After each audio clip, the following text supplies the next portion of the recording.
শুরুতে principal sir বলেছিলেন যে আমি একটু দর্শনের কথাও বলবো, সেটা একটু বলে রাখবো। আমাদের মূল ঔপনিষদিক যে চিন্তা ভাবনা, সেই চিন্তা ভাবনাতে আমরা পাই প্রথম তত্ত্ব, একদিকে হচ্ছে শঙ্করাচার্যের ব্যাখ্যা, আরেকদিকে ওইখানে পেন আছে, বোর্ডে একটা টাচ করো, ওই ইয়েটা অদ্বৈতবাদ, নন ডুয়ালিজম, আর এর বিপক্ষে রয়েছে দ্বৈতবাদ।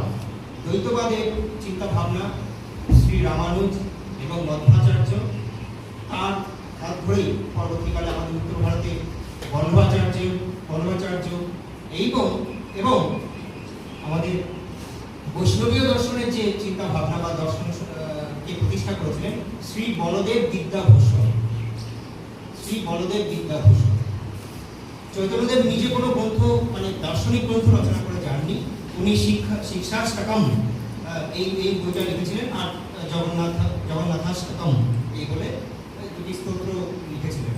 আর ওই ছোটবেলায় একটা বই লিখেছিলেন, যে ওনার সহপাঠীকে দেখিয়েছিলেন, তা বললেন যে ভাই তুমি তো ব্যাকরণের পণ্ডিত, আমার এই বইটা একটু দেখে দাও না। তখন উনি ওই বইটা দেখে কাঁদতে শুরু করলেন। নিমাই তখন বললেন, কেন, তোমাকে কি আমি কোনো দুঃখ দিয়েছি? বলে না, তোমার এই বইটা যদি বাজারে আসে, আমার বইটা, আমিও এই বইটায় একটা বই লিখেছিলাম, আমার বইটা কেউ আর পড়বে। ও এই কথা বলে উনি নদী থেকে গঙ্গার গঙ্গাতে নিজের যে পুঁথি সেটা বিসর্জন দিলেন। বলেন আজ থেকে আমি আর বিদ্যা চর্চায় আমি ভক্তিপথে বলব। এই যে উদার মানসিকতা শ্রীচৈতন্য তখন লিখেছিলেন নিমাই হিসাবে।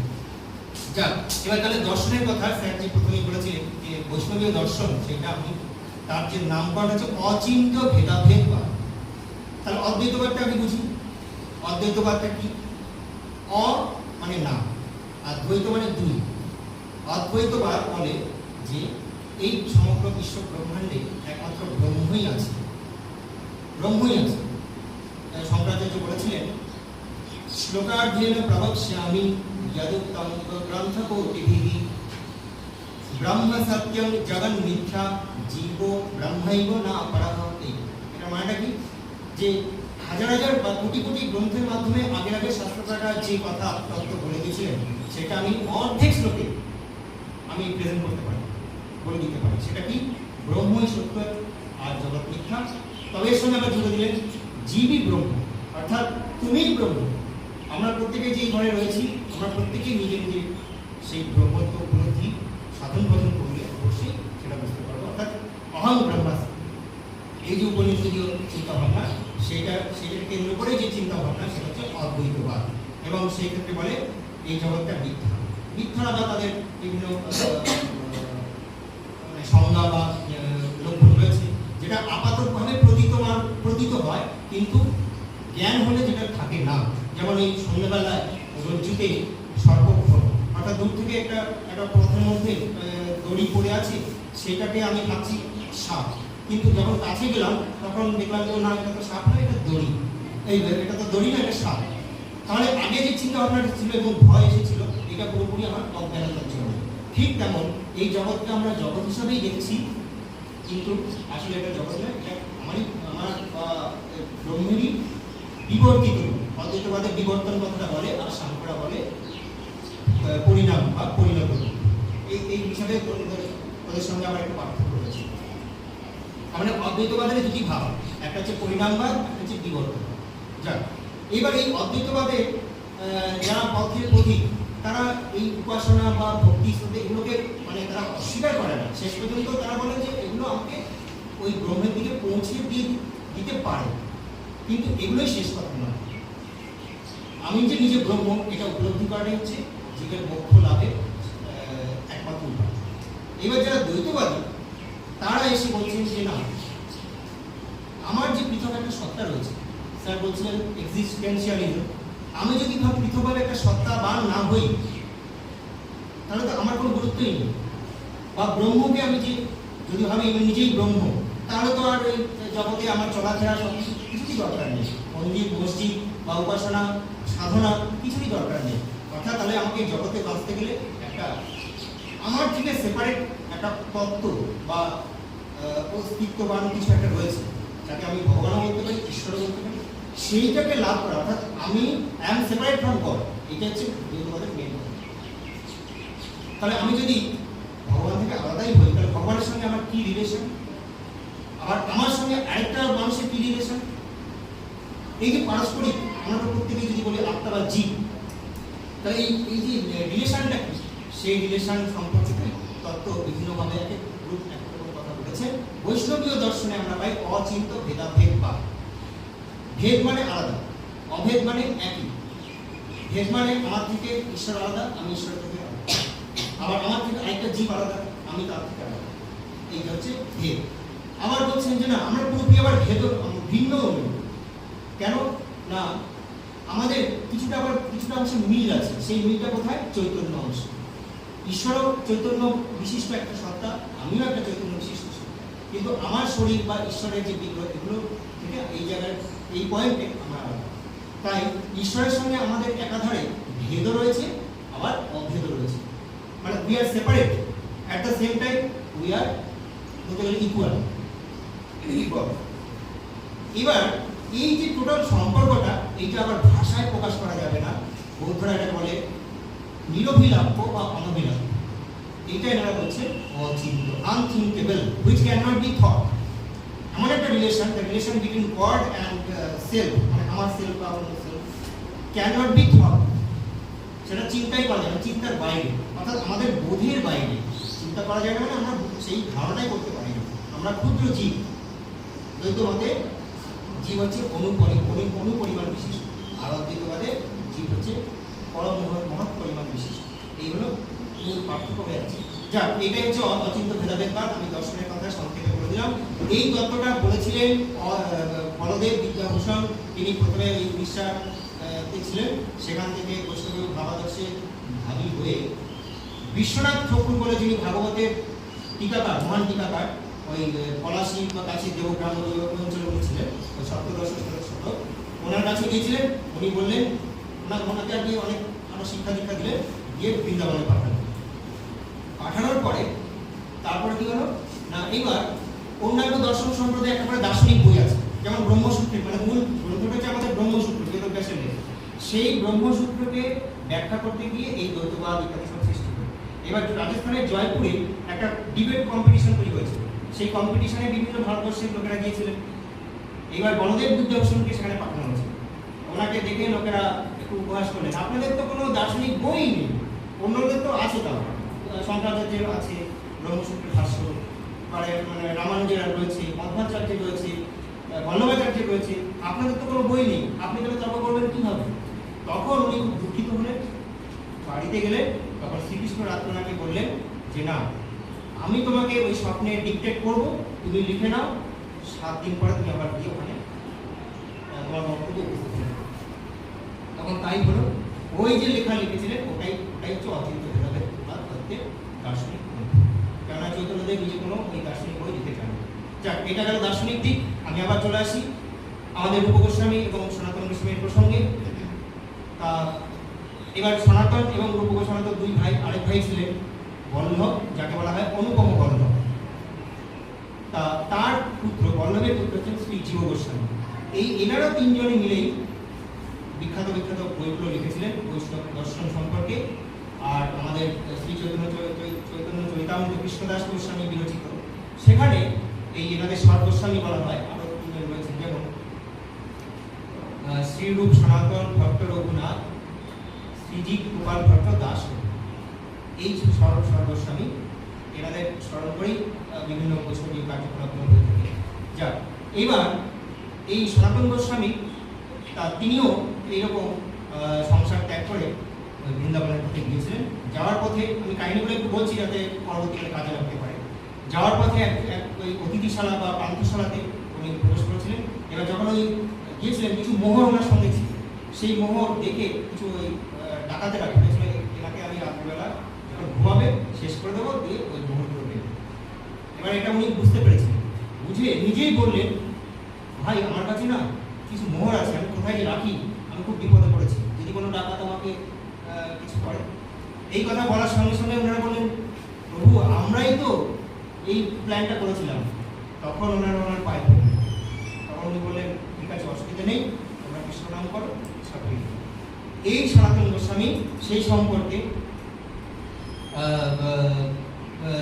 আরও যদি কিছু বলি তাহলে সেটা হচ্ছে যে একবার এই বিষয় নিয়ে রবীন্দ্রনাথ ঠাকুর একটা কবিতা লিখেছেন স্পর্শমণি কবিতা।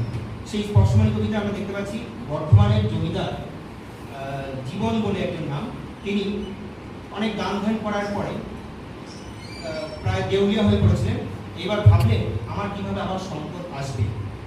সেই ভাবনাতে উনি একদিন স্বপ্ন দেখেন, শিব তাকে স্বপ্ন দেখিয়ে দিয়েছিলেন যে তুমি ওই যমুনা নদীর তীরে রূপ গোস্বামী এই সনাতন গোস্বামী আছে তার কাছে যাও, তাহলে কি তোমার সম্পদ লাভ হবে। এবার যথারীতি পতঞ্জলির উদ্দেশ্য আমরা জানি, পতঞ্জলি মহাভাষ্যকার, পতঞ্জলি যোগদর্শনের প্রণেতা, তা সেই পতঞ্জলির উদ্দেশ্য এই শ্লোকটি খুব সুন্দর এবং এটা ভৈরবী সুরে আছে।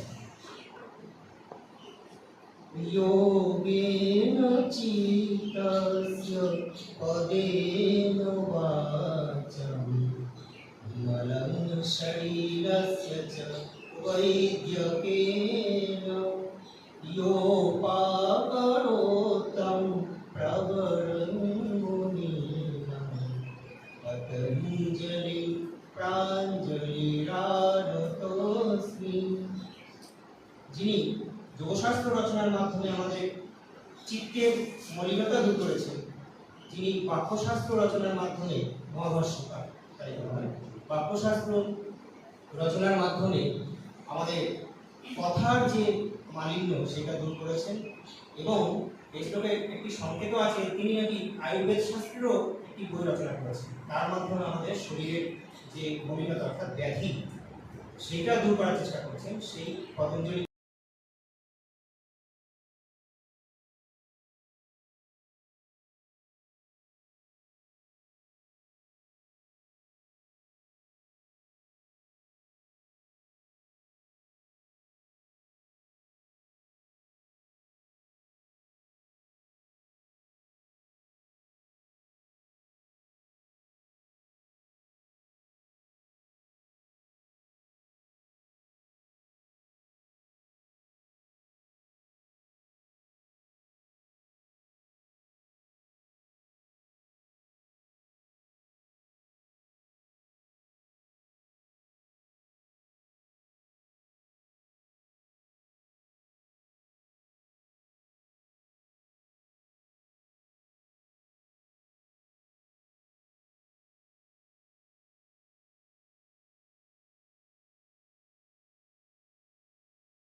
তাহলে গিয়ে তোমার সম্পদ লাভ হবে।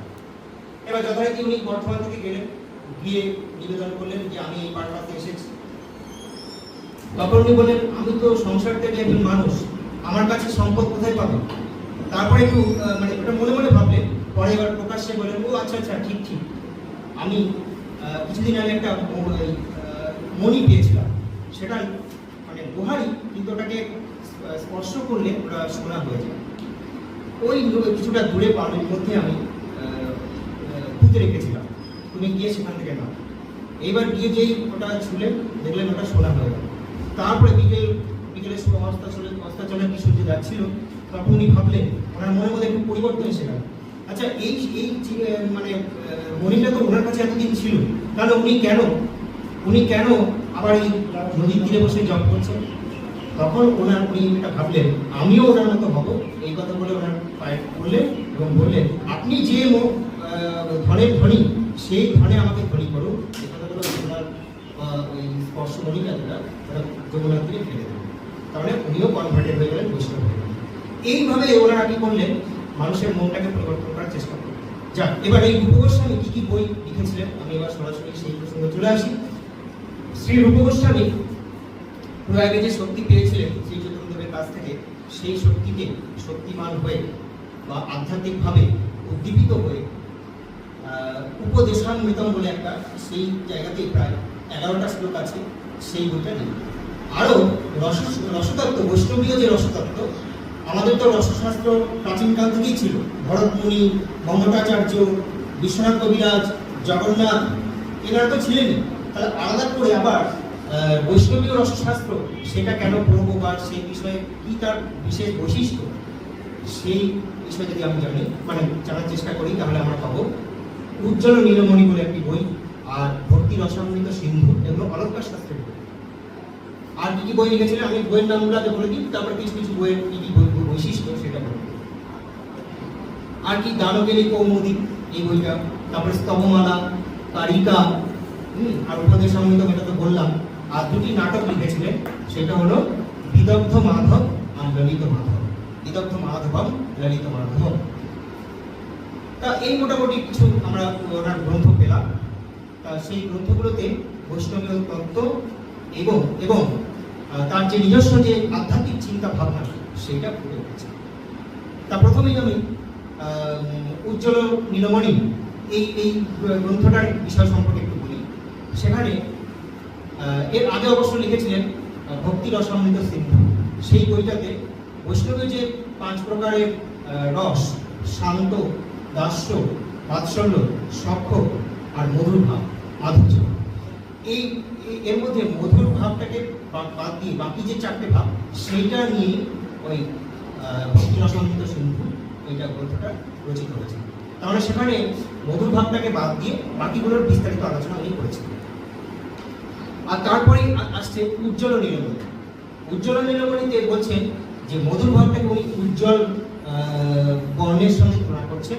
আর সেই মধুর ভাবটা কি না, সেটা হলো একজন নায়কের সঙ্গে একজন নায়িকার যে ভাব, সেই ভাবটাই হচ্ছে মধুর ভাবটা নিয়েছেন। তবে এই ভাবটাকে উনি রাধা কৃষ্ণের আধ্যাত্মিক ভাবে বহিঃপ্রকাশ হিসাবে বা অবলম্বন হিসাবে উনি ব্যবহার করেছেন। মানে সাধারণ নায়ক নায়িকার ভাব আরো করলেও তারা যে আধ্যাত্মিক পুরুষ, এটা কিন্তু ভক্তদের কাছে এই বার্তা প্রেরণের জন্যই উনি এই মধুর ভাবটাকে নিয়েছিলেন। আচ্ছা, এবার এই মধুর ভাবে যদি বলি সংজ্ঞাটা কি, মধুর ভাবে একটা সংজ্ঞা উনি গ্রন্থের শুরুতে গিয়েছিলেন। সেই সংজ্ঞাতে বলছেন যে বিভাব, অনুভাব, তারপরে সাত্ত্বিক ভাব ইত্যাদি ভাবের মাধ্যমে, এগুলো কি আমি সংক্ষেপে বলে দেবো, ইত্যাদি ভাবের মাধ্যমে যে প্রীতি বিষয়ক বা নতুন একটা ভাব এবং সর্বশ্রেষ্ঠ ভাব জাগরিত হয়, এবং নাটকের মাধ্যমে যখন আমরা দর্শকের কাছে সেটা পৌঁছে দিই, তখন সেটাকে বলে এই মধুর ভাব। তা এবার এই মধুর ভাবে যদি একটা অন্তত উদাহরণ আমি দেওয়ার চেষ্টা করি, ওই গ্রন্থে উজ্জ্বল নীলমণি গ্রন্থে অসংখ্য শ্লোক রয়েছে, সবগুলো হয়তো নাও ভালো লাগতে পারে, আমি একটা অন্তত বলি, তাহলে সেটা তাড়াতাড়ি বোঝা যাবে।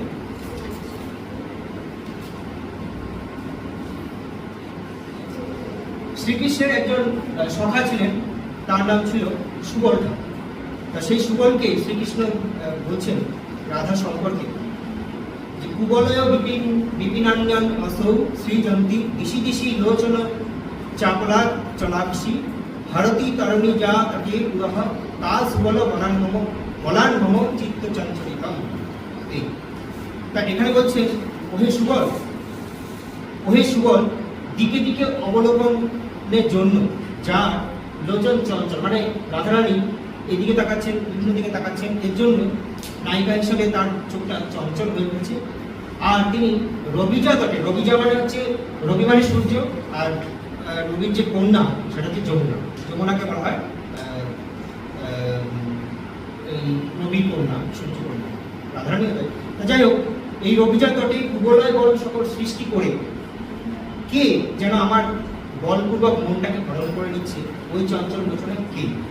এইভাবে যে মধুর ভাব, প্রীতি ভাব, এটা হচ্ছে এই শ্লোকের বিষয়। তার মানে আমরা বুঝলাম যে উজ্জ্বল নীলমণি গ্রন্থে একটা শ্লোকের মাধ্যমে আমরা বুঝলাম কোন বিষয়ে আলোচনা মানে রয়েছে, নাট্যতত্ত্ব, মানে রসতত্ত্ব।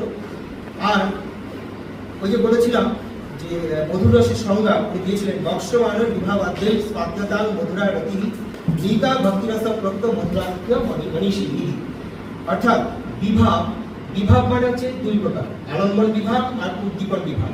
আলম্বন বিভাগ কি না, যাকে আশ্রয় করে আমার মনের মধ্যে মধুর ভাব জেগে উঠতে পারে তাকে বলে আলম্বন বিভাগ, মানে নায়কের জন্য নায়িকা, নায়িকার জন্য নায়ক ইত্যাদি। আর উদ্দীপন বিভাগ হচ্ছে কি না, চাঁদ, পুষ্প, সুন্দর প্রকৃতি, বর্ষা, এগুলোর মাধ্যমে যদি কারো মনের মধ্যে সেই ভাব, প্রেম ভাব জেগে ওঠে, তাহলে তাদের বলা হয় উদ্দীপন বিভাগ, যেগুলো আমাকে উদ্দীপ্ত করে। আচ্ছা, আর স্থায়ী ভাবটা কি না, স্থায়ী ভাবটা এখানে আপনি আলোচনা করছেন না। সাত্ত্বিক ভাব, এটা যদি বলি, সাত্ত্বিক ভাব মানে হচ্ছে কোন একটা পরিস্থিতিতে 8 প্রকারের ভাব এটা বলা হয় নায়ক নায়িকার মধ্যে, সেটা অভিনয়ের মাধ্যমে হতে পারে।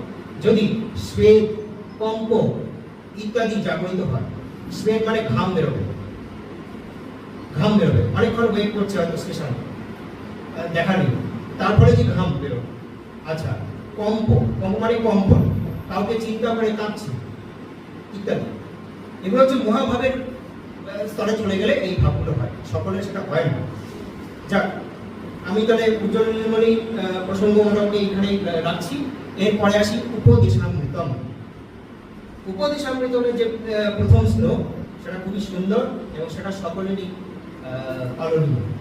সেটা কিরকম? শ্লোকটা এরকম, বাচো বেগম মনসঃ ক্রোধ বেগম জিহ্বা বেগম উদরপস্থ বেগম এতান বেগান ইয়ো বিষয়েত ধীরঃ সর্বান অপি মাং পৃথিবীং সশীর্ষ। সুন্দর ছন্দবদ্ধ, এটা সকলের জন্য, এটা কোনো নায়ক নায়িকার ব্যাপার নয়। এই উপদেশামৃতম 11টি শ্লোক বলেছিলাম, এই 11টি শ্লোক আমাদের সকলের জন্য। কিরকম? বাচো বেগম, যিনি এই নিজের যে বাক্য, সেই বাক্যের বেগকে সংযত করতে পারেন। মানসা ক্রোধ বেগম, মনের বেগকে যিনি সংযত করতে পারেন, আর ক্রোধের বেগকে যিনি সংযত করতে পারেন। আর কি জিহ্বা বেগম, জিহ্বার যে কাজগুলো, অর্থাৎ খাবার খাওয়া বা কথা বলা, বেশি উগ্র কথা বলা, পরশু কথা বলা, সেইটাকে যে কন্ট্রোল করতে পারে। আর উদর বেগম মানে বেশি বেশি খাওয়া, বেশি বেশি খেলেই কিন্তু আমাদের ডাক্তারের কাছে ছুটতে হবে। হ্যাঁ, সুগার বাড়তে পারে, প্রেশার বাড়তে পারে, ইউরিক অ্যাসিড বাড়তে পারে। তা এই সব চিন্তাকে দূর করার জন্য আমাদের ওই কন্ট্রোলটা দরকার। তাই উদর বেগম তাকে নিয়ন্ত্রণ, আর উপস্থ বেগম মানে আমাদের প্রত্যেকের জন্মেন্দ্রের পেয়ে। এইগুলোকে অর্থাৎ কামভাবকে আমরা যদি নিয়ন্ত্রণ করতে পারি, তাহলে সেই ব্যক্তি যিনি নিয়ন্ত্রণ করতে পারবেন, he can rule over the whole world, তিনি সমগ্র পৃথিবী শাসন করতে পারেন। অর্থাৎ সমগ্র পৃথিবীর লোক তার কাছে আসবে, তার কাছে মত পাবে। এই হলো উপদেশামৃতমের প্রথম শ্লোক। আচ্ছা, এই যে বইগুলো, এই বইগুলো কিন্তু সচরাচর এখনো হয়তো পাওয়া যায় না। মহেশ লাইব্রেরি বলে একটি পুস্তক প্রকাশনা রয়েছে, যারা ধর্মগ্রন্থ প্রকাশ করেন। বেশিরভাগ শ্রীমদ্ ভাগবত মহাপুরাণ 22 খণ্ডে আছে। শান্তিপুরের গোস্বামী পাদ ওনার অনুবাদ করেছেন। আমি রিসেন্টলি একটা অনুবাদ স্কন্ধের করছি, শ্রীধরাচার্যের টিকা সহিত কলকাতা উদ্বোধন প্রকাশিত হবে। তারা এই ললিত মাধব এবং বিদগ্ধ মাধব বইটা বের করেছিলেন। এখন হয়তো পাওয়া যাবে কিনা জানি না, তবে এই সকল বইগুলো ওই নেট বা চ্যাট জিপিটি ঘাটলে তারপরে আমাদের অ্যামাজন বা বিভিন্ন যে এগুলো রয়েছে বুক সেলার যে কোম্পানিগুলো, তাদের সঙ্গে যোগাযোগ করে হয়তো পাওয়া যেতে পারে বইগুলো। আমি নেট থেকে এই উপদেশামৃত অমিতা প্রিন্টেড ডাউনলোড করেছি এবং সেখানে অনেক আলোচনা, অন্যান্য সাধক গোস্বামী অনুবাদ সব আছে। তা আমি বলবো চ্যাট জিপিটির মাধ্যমে বা যে কোনো মাধ্যমে সবাই ওগুলো প্রিন্ট করে দেখতে পারে বা এমনি দেখতে পারে। দ্বিতীয় যে শ্লোকটা রয়েছে, দ্বিতীয় শ্লোকের বক্তব্য হচ্ছে কি করলে ভক্তি বাড়বে, কি করলে ভক্তি আমাদের ষড় দোষ, মানে ভক্তির প্রতিকূল 6 রকমের দোষ আছে, সেই দোষগুলো আবার বলছেন। অত্যাহার প্রয়াসশ্চ প্রজল্প নিয়মাগ্রহ জড়সঙ্গশ্চ লোলঞ্চ ষাঢ়ি ভক্তি বিনশ্যতি। কি করলে ভক্তি বিনষ্ট হয়, ভক্তি আমাদের মনের মধ্যে আর আসবে না। 6টা জিনিস কেউ যদি করে, অত্যাহার মানে বেশি বেশি আহার করলে, প্রয়াসশ্চ মানে লৌকিক বিষয় যদি বেশি আমরা ছোটাছুটি করি, আধ্যাত্মিক বিষয়ে চিন্তা ভাবনা না করি, প্রজল্প মানে বৃথা বা ফেলা, দান গুজব মানে গল্প গুজব করা ইত্যাদি, এগুলো এইসব কর্মে কোনো ভক্ত সাধক কিন্তু নিজেকে বেশি নিয়োজিত করবেন। আর কি নিয়মাগ্রহ, বেশি নিয়মের প্রতি যদি কেউ আগ্রহ করে, এই তিলকটা এখানে পড়বো না ওখানে পড়বো, কিভাবে মালা ধারণ করবো না করবো কি করবো না, এগুলো নিয়ে একাদশী করবো কি করবো না, এত কিছু নিয়ম কানুনের দিকে না গিয়ে সরাসরি চিন্তা ভাবনা করা ঈশ্বর। তাহলে জনসংঘর্ষ, জনসংঘ মানে ওই লোকজনের ওই বন্ধু বান্ধব আড্ডা ইয়ার্কি, এগুলোতে যদি বেশি আমি মনোযোগ করি তাহলে ভক্তি কিন্তু বিনষ্ট হয়। আর লোল্যন মানে চঞ্চলতা, চঞ্চলতা, আর মন যদি চঞ্চল হয় তাহলে কিন্তু তার ভক্তি বিনষ্ট হয়। আচ্ছা, তারপরে তাহলে তার উল্টোটা কি, ভক্তির অনুকূল 6 প্রকারের গুণ তাহলে কি কি আছে? উৎসাহ, নিশ্চয়, ধৈর্য, তত্ত্ব কর্ম প্রবর্তনা, সংগত্যাগাৎ সতো বৃত্তিঃ, ষাঢ়ি ভক্তি প্রসিদ্ধতি। এ হচ্ছে ভক্তির 6 প্রকারের সব মানে অনুকূল 6 প্রকারের গুণ। কি কি? উৎসাহ, না আমাকে উৎসাহ ভাব দেখাতে হবে, আমি ওই কোনো কাজ করবো না, জপ করবো না, পুষ্প তুলবো না বা ভক্তের সঙ্গে আলাপ করবো না, কোনো রকম ভাবে আমি মানে ভক্তিমূলক কোনো কাজ করবো না, তাহলে উৎসাহ দেখাতে হবে। ধর্মপদ সব সময় প্রতিনিয়ত উৎসাহ দেখাতে হবে। যারা সংসার ত্যাগ করেন তাদের কিন্তু মায়া মোহ প্রতি মুহূর্তে আকর্ষণ করার চেষ্টা করে। তারা বলে যে তুমি ফিরে এসো, তুমি বাড়িতে চলে এসো, কিন্তু সেই মুহূর্তে তাকে দেখাতে হবে উৎসাহ, যে না আমি যেখান থেকে এসেছি এখানে এসেছি, এখান থেকে এবার সামনে তাকাতে হবে, এই যে উৎসাহ। নিশ্চয়, নিশ্চয় মানে কি না আমার নিজের প্রতি বিশ্বাস এবং ঈশ্বরের বিশ্বাস, এই দৃঢ় ডিটারমিনেশন। ধৈর্য, আর ধৈর্য রাখতে হবে। ধর্মপতি যে ধৈর্য হারা, যার ধৈর্য নেই সে কখনো এগোতে পারে না। তত্ত্ব কর্ম প্রবর্তন, আর তাকে যার ডিউটি দেওয়া হবে, যার যার ডিউটি, যদি কেউ আশ্রমে থাকে ভোর 5টায় উঠতে হবে, পুষ্পচারণ করতে হবে, সেই কর্ম করে যেতে হবে। আর সঙ্গ ত্যাগা মানে লৌকিক সঙ্গ, ভক্ত সঙ্গ ত্যাগ। তাহলে এইভাবে আমরা দেখলাম ভক্তির আবার 6 প্রকারের গুণ। এরপরে একটা সুন্দর একটা টপিক আছে, মানে উপদেশামৃত 11টা শ্লোক দেখবেন, প্রত্যেকটাই খুব সুন্দর সুন্দর। এবার পরের শ্লোকে আমি পাচ্ছি ভালোবাসা কাকে বলে, কি লক্ষণটা কখন আমরা বলবো যে there is a good relation বা relation of love between two men, তখন উনি বলছেন তদাতি প্রতিগৃহ্ণাতি বুদ্ধম আখ্যাতি পৃচ্ছতি ভুঙ্ক্তে ভোজয়তে চৈব ষাঢ়িধোপি লক্ষণম। দদাতি, কেউ কাকে যখন ভালোবাসে তখন দেখবো যে এই 6টা জিনিস যদি থাকে তাহলে তাদের মধ্যে সেই ভালোবাসাটা সম্পর্কটা আছে। কি? একটা হলো দদাতি মানে কিছু দান করবে, একে দান করবে, ও ওকে দান করবে। প্রতিগৃহ্ণাতি, আবার দান করবে, আবার ও যদি উল্টো কাউকে উল্টো তাকে দেয় প্রতিগ্রহ, সেটাও নেবে। গুহ্যম আখ্যাতি, গোপন কথা মনের কথা বলবে। আর পৃচ্ছতি, এবং সেটা কোনো সমস্যায় পড়লে তাকে জিজ্ঞাসা করবে। আর ভুঙ্ক্তি আর ভোজয়াতি, ভুঙ্ক্তি মানে ওই কারো বাড়িতে যদি নিমন্ত্রণ করে, ওই কোনো বৈষ্ণব ভক্ত বা এমনি ভক্ত তার বাড়িতে যাবে, খাবে, আবার নিজেও খাওয়া। তাহলে এই 6 রকম জিনিস বা এই 6টা জিনিস আছে, 6টা ব্যবহার। এই 6টা ব্যবহার যদি কারোর মধ্যে থাকে, উভয়ের মধ্যে থাকে, তাহলে বুঝতে হবে তাদের মধ্যে প্রীতির লক্ষণ বা প্রীতির সম্পর্ক রয়েছে। তাহলে সুতরাং আমরা বুঝতে পারলাম এই উপদেশামৃত এমন একটা গ্রন্থ যেটা সকলের জন্য উনি করছেন। যাক, আমরা এই উপদেশামৃতে আর যাচ্ছি না। আরো দু একটা শ্লোক আছে যেটা বলছেন যে বৃন্দাবনে বাস করে সেই রাধাকুণ্ডের চারধারে বসে জপ করা, এটাই হচ্ছে কেননা উনি নিজেই সেটা করে দেখিয়েছেন। এইটা করেই মানুষের শ্রেষ্ঠ মোক্ষ লাভ বা ভক্তি লাভ হতে পারে। তো এইভাবে আমরা এই প্রসঙ্গটা শেষ করি। এরপরে আসি বিদগ্ধ মাধব। বিদগ্ধ মাধব একটি নাটক এবং এই নাটকের জন্য উনি প্রেরণা পেয়েছিলেন উড়িষ্যার সত্যভামাপুর বলে একটি জায়গা। আর এই নামকরণটা কেন হয়েছিল না, রূপ গোস্বামী একবার উড়িষ্যায় গিয়ে চৈতন্য বিশ্বনাথে তার সাক্ষাৎ করতে গিয়েছিলেন। সেখানে উনি ওই অঞ্চলে ওই জায়গাটাতে একটা রাত্রের স্বপ্ন দেখেছিলেন। শ্রীকৃষ্ণের যে পত্নী সত্যভামা, তিনি তাকে স্বপ্নে দেখাতেই বলেছিলেন তুমি এই শ্রীকৃষ্ণের ব্রজলীলা বিষয়ক এবং দ্বারকালীলা বিষয়ক দুটি নাটক লেখো। সেই জন্যই এই দুটি নাটক উনি লিখেছিলেন। ব্রজলীলা বিষয়ক নাটক হচ্ছে বিদগ্ধ মাধব, আর দ্বারকালীলা বিষয়ক নাটকটি হচ্ছে ললিত মাধব। ব্রজলীলার কাহিনী আমরা তো সব বেশিরভাগই জানি। সেখানে মেইন যে ঘটনা সেটা হচ্ছে রাসলীলা। এই রাসলীলা সম্পর্কে আমি একটুখানি বলি।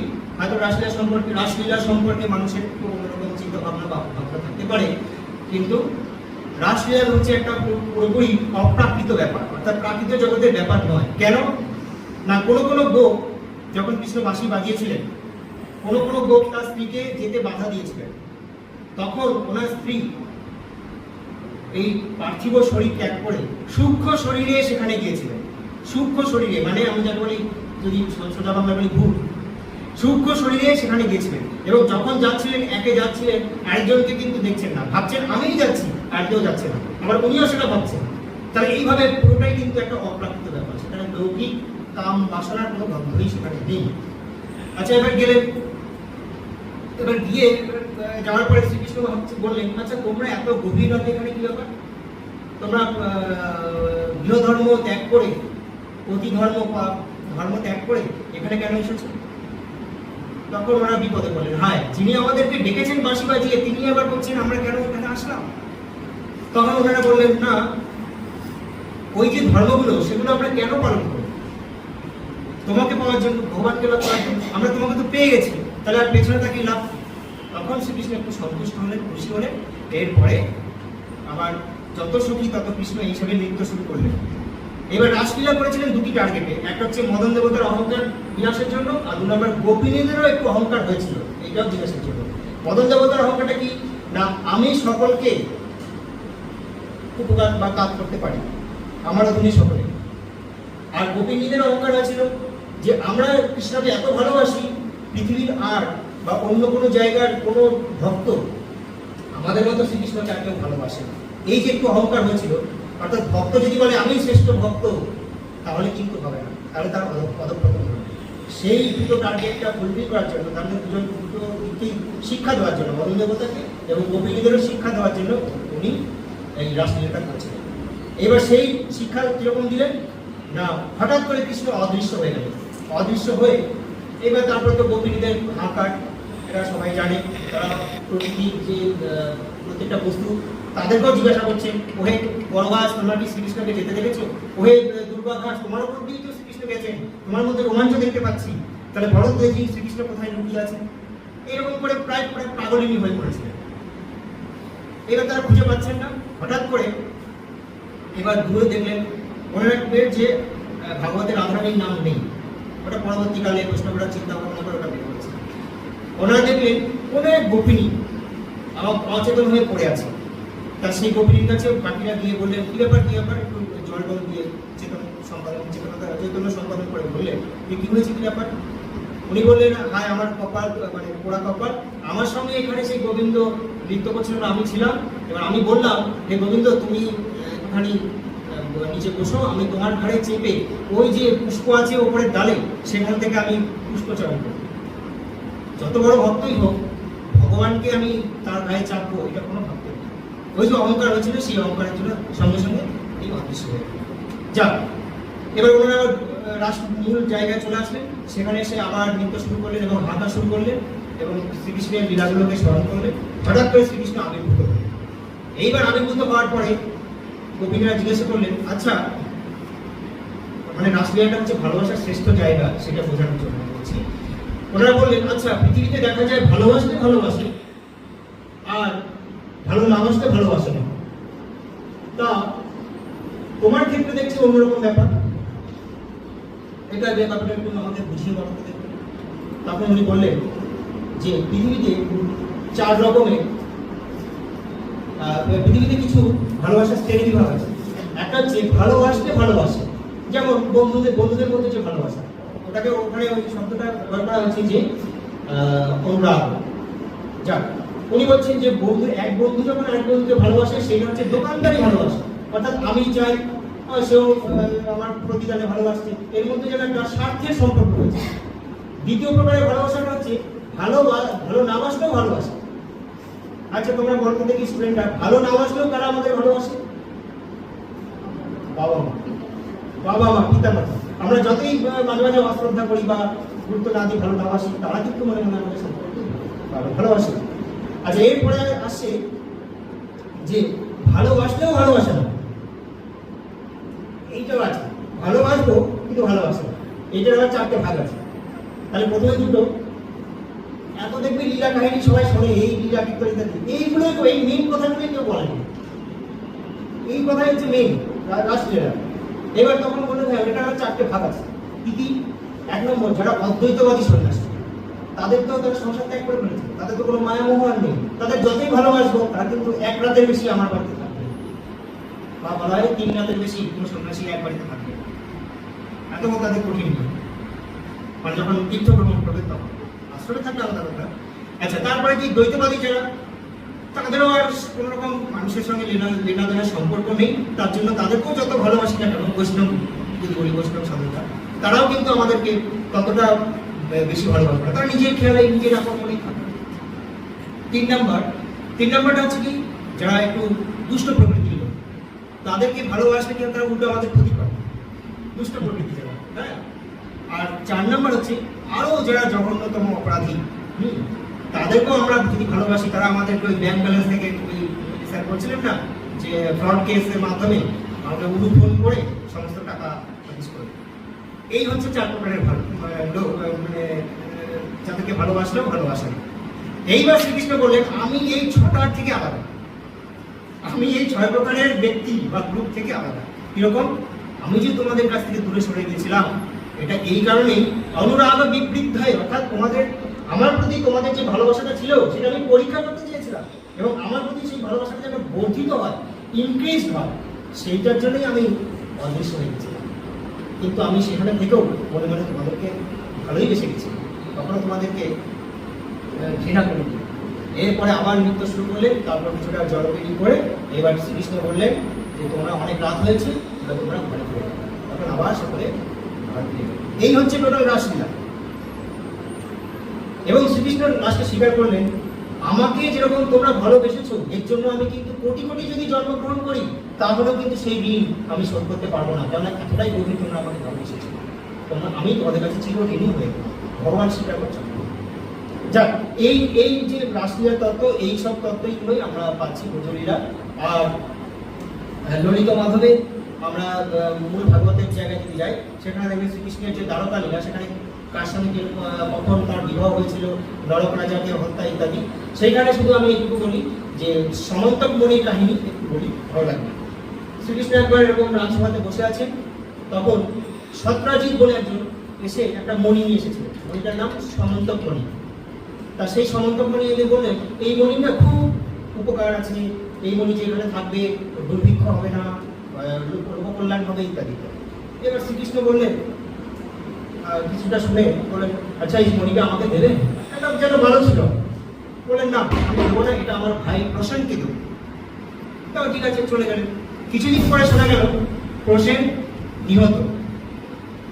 নিহত, আর মণিটাও নেই। আর যে জায়গায় মারা গেছে সেখানে একটা সিংহ মরে পড়ে আছে। এইবার ওই সত্রাজিৎ ঘোষণা করলেন, আমার ওই মণিকে তাহলে ওই শ্রীকৃষ্ণই নিয়েছে, এবং ঘোষণা করলেন যেহেতু এরকম চেয়েছিল।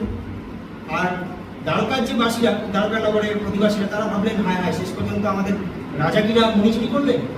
তখন আবার বলতেও পারছিল না, যেহেতু রাজা প্রকাশ্যে বলতেও পারছিল না।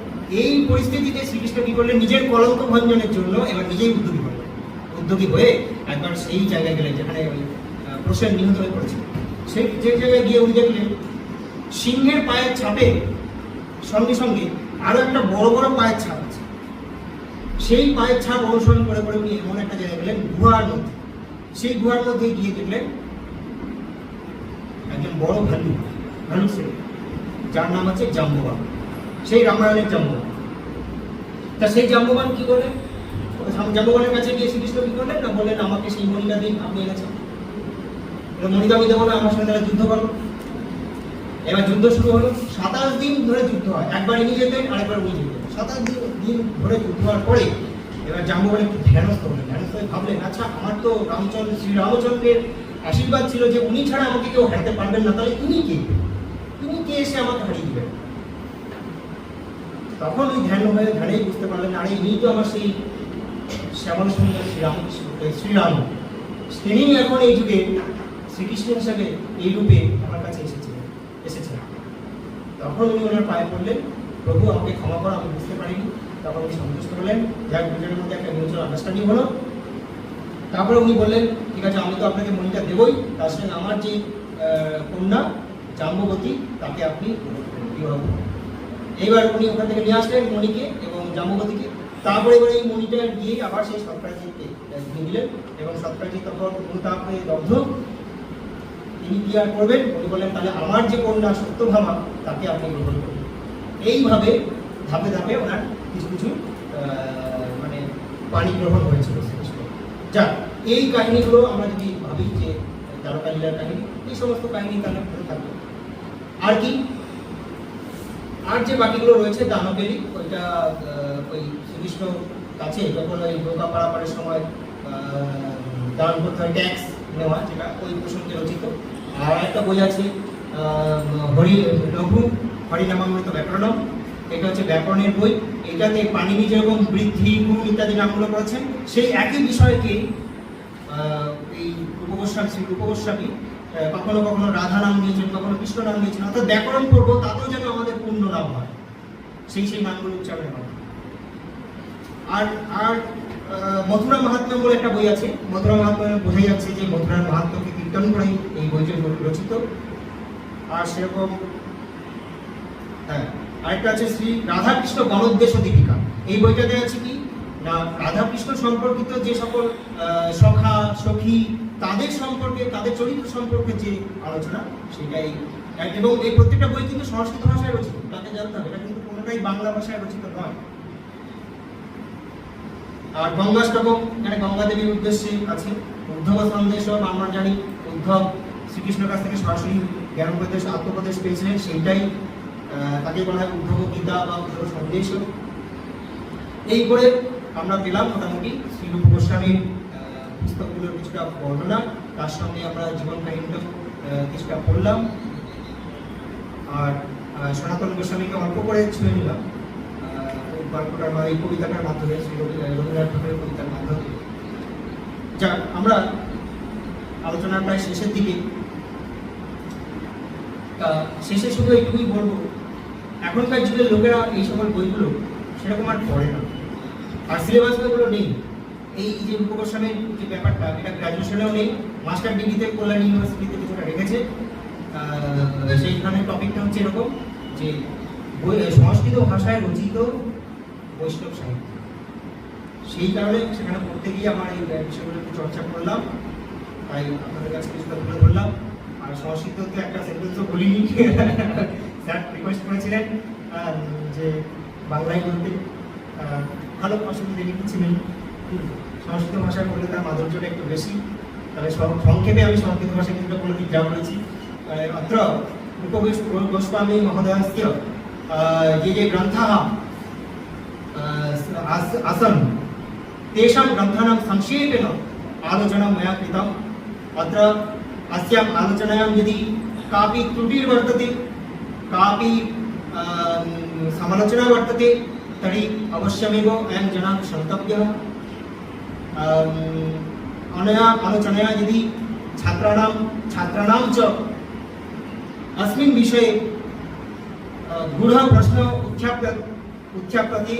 यदि इमं विषयम् आश्रित्य गवेषणां ते कुर्वन्ति भविष्यत्काले तर्हि अहम् आत्मानम् अनुगृहीतं चिन्तयिष्यामि इति उक्त्वा अन्तिमे च अहं वैदिकमन्त्रोच्चारणेन मम भाषणस्य उपसंहारं कर्तुम् इच्छामि। सा वैदिकमन्त्रम् एवमस्ति।